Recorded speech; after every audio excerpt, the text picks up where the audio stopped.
Welcome to DTV. I'm joined by Jimmy Toumpas following the loss against the Cats. And Jimmy, probably your best game for the club today, 21 touches. Extraordinary conditions though. What did you make of today in your game? Yeah, it's tough conditions for sure, running the whole game, and what I got out of the game was just the experience against playing like a quality team like Geelong. You have Selwood, Johnson, these type of players, and I learned a lot from playing around them sort of players. And yeah, I had a few touches, and very well supported by the senior boys of the club and everyone around us. But we kept coming.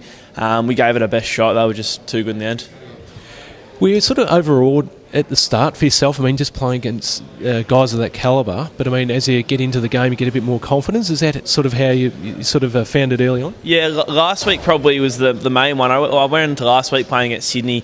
I shouldn't say, but I was a little bit intimidated by the reigning premiers, and as the game went on, you're right, you feel more comfortable out there, and playing against Sydney definitely gave me a lot of confidence coming into this game. So you go out there and you see Selwood and Johnson, these type of blokes, and I've been watching them for years, tearing it up, and yeah, definitely a bit overawed, but it's a game of footy, and last week definitely gave me some confidence going into this week, and yeah, went all right. What does a game like this do for you personally, going forward? Yeah, a lot. Definitely get some confidence out of this sort of game, especially in the wet. Definitely not my conditions. I'm sort of a more of an outside player, but had to sort of change today and play more of an inside role. So no, it definitely builds my confidence going into next week, and hopefully the boys deliver against Brisbane next week. Can you remember playing in conditions like this? When was the last time? I'm far out. I honestly can't. Not like that. The raining the whole game. I reckon the last game would have been against Sandy earlier in the year for the VFL. Would be a bit wet, but nothing like this.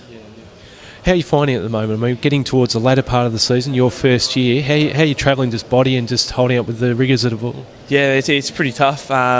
Obviously, playing week in, week out at the moment, which I'm doing, which I'm ecstatic about. It ups the recovery side of things, and Dave Misson's been awesome with that. I've had a bit of trouble with my knee last couple of weeks, and they've been really cautious with me, and it's good in getting through training fine. And but yeah, you're right, it's taking a toll on my body, but I'm loving it playing AFL footy. It's just what I want. Contrasting conditions, you've had the wet this week and you'll be going up into the heat. How are you going to sort of find the adjustment? And pretty tough 5 weeks coming ahead with being on the road a fair bit. Yeah, absolutely. The boys, we've been stuck in Melbourne for a fair bit at the start of the year, which has been good. But something different going to Darwin. We did obviously our pre-season camp there, and the boys hopefully would have become accustomed to this sort of weather. We're doing a bit of heat work in our chamber at the club, so. The boys will be fine, I reckon. Yeah. All right, mate. Good chatting today. Well done on your game. Cheers, Bergo. Thanks, mate.